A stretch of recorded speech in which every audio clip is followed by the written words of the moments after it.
Operation Sindoor ఆపాలని భారత్ను ఏ దేశం కోరలేదని ప్రధాని నరేంద్ర మోదీ తెలిపారు. కాంగ్రెస్ ప్రతిపక్షాలు పాకిస్తాన్ ప్రచారానికి అధికార ప్రతినిధులుగా మారారని మండిపడ్డారు. సైన్యం విజయవంతంగా చేపట్టిన సైనిక చర్య తర్వాత ఉగ్రవాదులు వారి సూత్రధారులతో కలిసి ప్రతిపక్ష పార్టీ కన్నీరు కారుస్తోందని ప్రధాని ఆరోపించారు. పాకిస్తాన్ కొన్నేళ్ల వరకు గుర్తుంచుకునేలా సైన్యం గట్టి జవాబు ఇచ్చిందన్నారు. ఆపరేషన్ సింధూర్పై లోక్సభలో జరిగిన చర్చ సందర్భంగా ఉగ్రవాదంపై భారత్ విధానాన్ని ప్రధాని మోదీ స్పష్టం చేశారు. పహల్గామ్ ఉగ్రదాడికి ప్రతిస్పందనగా భారత్ నిర్వహించిన బలమైన, విజయవంతమైన, నిర్ణయాత్మకమైన ఆపరేషన్ సింధూర్పై లోక్సభలో జరిగిన ప్రత్యేక చర్చ అధికార విపక్షాల మధ్య వాడివేడిగా సుదీర్ఘంగా సాగింది. సోమవారం మొదలైన ఈ చర్చ మంగళవారం కూడా కొనసాగింది. లోక్సభలో 16 గంటలకు పైగా జరిగిన చర్చకు ప్రధాని మోదీ 102 నిమిషాల పాటు సుదీర్ఘంగా సమాధానమిచ్చారు. భారత్ చేపట్టిన సైనిక చర్య విజయోత్సవం అంటూ అధికార పక్షం హర్షధ్వానాల మధ్య ప్రకటించారు. పాకిస్తాన్లోని ఉగ్రస్థావరాలపై దాడుల తర్వాత సైనిక చర్య జరిపినట్లు భారత డీజీఎంఓ పాకిస్తాన్కు సమాచారమిచ్చినట్లు ప్రధాని తెలిపారు. పాక్ సైన్యం జరిపిన ప్రతిదాడికి కొన్నేళ్లు మరచిపోని విధంగా సైన్యం తిరిగి జవాబిచ్చినట్లు పేర్కొన్నారు. వేర్వేరు ప్రాంతాల్లో జరిపిన దాడుల ద్వారా పాకిస్తాన్ను మోకాళ్లపై నిలబెట్టినట్లు ప్రధాని మోదీ చెప్పారు. సాంకేతికత ఆధారిత యుగంలో ఆపరేషన్ సింధూర్ సందర్భంగా భారత రక్షణ వ్యవస్థ తన సామర్థ్యాన్ని నిరూపించుకుందన్నారు. పాకిస్తాన్ ప్రయోగించిన 1000 డ్రోన్లు క్షిపణుల్ని గాల్లోనే ధ్వంసం చేసినట్లు తెలిపారు. ఉగ్రవాదంపై భారత్ వైఖరితో పాటు విధానాన్ని ప్రధాని మోదీ స్పష్టం చేశారు. आतंक की घटनाएं पहले भी देश में होती थी, लेकिन पहले आतंकवादियों के मास्टरमाइंड निश्चिंत होते थे और वो आगे की तैयारी में लगे रहते थे. उनको पता था कुछ नहीं होगा. लेकिन अब स्थिति बदल गई है. अब हमले के बाद मास्टरमाइंड को नींद नहीं आती. उनको पता है कि भारत आएगा और मार के जाएगा. ये न्यू नॉर्मल भारत ने सेट कर दी. दुनिया ने देख लिया कि हमारी कार्यवाही का दायरा कितना बड़ा, स्केल कितना बड़ा. सिंदूर से लेकर के सिंधु तक पाकिस्तान पर कार्रवाई की है. ऑपरेशन सिंदूर से स्पष्ट होता है कि भारत ने 3 सूत्र तय किए हैं. अगर भारत पर आतंकी हमला हुआ तो हम अपने तरीके से, अपनी शर्तों पर, अपने समय पर जवाब दे करके रहेंगे. दूसरा, कोई भी न्यूक्लियर ब्लैकमेल अब नहीं चलेगा. और तीसरा, हम आतंक की सरपरस्त सरकार और आतंक के आकाओं उनको अलग अलग नहीं देखेंगे.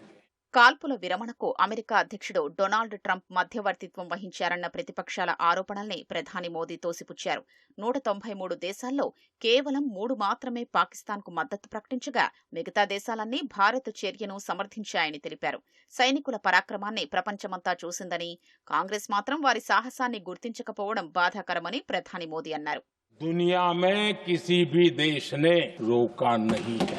ये भारत की स्पष्ट नीति थी, सेना के साथ मिलकर के तय की हुई नीति थी और वे ये थी कि हम आतंक, उनके आका, उनके ठिकाने, ये हमारा लक्ष्य है. और हमने कहा कि हमारा एक्शन नॉन एक्सीलेटरी है. ये हमने कह करके किया है और इसके लिए साथियों हमने हमला रोका. दुनिया के किसी भी नेता ने भारत के ऑपरेशन रोकने के लिए नहीं कहा. 193 कंट्री में सिर्फ 3 देश ऑपरेशन सिंदूर के दौरान पाकिस्तान के समर्थन में बयान दिया था. तमाम देश भारत को समर्थन मिला. दुनिया का समर्थन तो मिला, लेकिन ये दुर्भाग्य है कि मेरे देश के वीरों के पराक्रम को कांग्रेस का समर्थन नहीं. ఆపరేషన్ సింధూర్ సమయంలో అమెరికా ఉపాధ్యక్షుడు జేడీ వాన్స్ తనకు ఫోన్ చేసిన విషయాన్ని ప్రధాని మోదీ సభకు తెలిపారు. ఆ సమయంలో పాక్ బెదిరింపుల విషయమై ఆయనకు భారత్ వైఖరిని కుండబద్దలు కొట్టినట్లు వివరించినట్లు ప్రధాని మోదీ చెప్పారు. तो अमेरिका के उपराष्ट्रपति जी ने मुझे फोन पे बताया कि पाकिस्तान बहुत बड़ा हमला करने वाला है. ये उन्होंने मुझे बताया. मेरा जो जवाब था, जिनको समझ नहीं आता है उनको तो नहीं आएगा. अगर पाकिस्तान का ये इरादा है तो उसे बहुत महंगा पड़ेगा. ये मैंने अमेरिका के उपराष्ट्रपति को कहा. अगर पाकिस्तान हमला करेगा तो हम बड़ा हमला कर करके जवाब देंगे. ये मेरा जवाब था. और आगे मेरा एक वाक्य था, मैंने कहा था हम गोली का जवाब गोले से देंगे। और 9 रात में और 10 सुबह हमने पाकिस्तान को सैन्य शक्ति को तहस नहस कर दिया था। और आज पाकिस्तान भी भली भांति जान गया है कि भारत का हर जवाब पहले से ज्यादा तगड़ा होता है। उसे ये भी पता है कि अगर भविष्य में नौबत आई तो भारत आगे कुछ भी कर सकता है। और इसलिए मैं फिर से लोकतंत्र के इस मंदिर में दोहराना चाहता हूं, ऑपरेशन सिंदूर जारी है। ने दुस्साहस की अगर कल्पना की तो उसे करारा जवाब दिया जाएगा। పీఓకేను ఎందుకు తిరిగి స్వాధీనం చేసుకోలేదని కాంగ్రెస్ అడిగే ముందు దాన్ని ఎవరు వదిలేశారో చెప్పాలని ప్రధాని మోదీ డిమాండ్ చేశారు. నెహ్రూ నుంచి మొదలుకొని కాంగ్రెస్ ప్రభుత్వాలు చేసిన తప్పుల వల్ల దేశం ఇప్పటికీ ఆ బాధల్ని అనుభవిస్తోందన్నారు. భారత్ ఆత్మనిర్భర్గా ఎదుగుతుంటే కాంగ్రెస్ మాత్రం సమస్యల కోసం పాకిస్తాన్పై ఆధారపడుతోందని ప్రధాని మోదీ ఎద్దేవా చేశారు.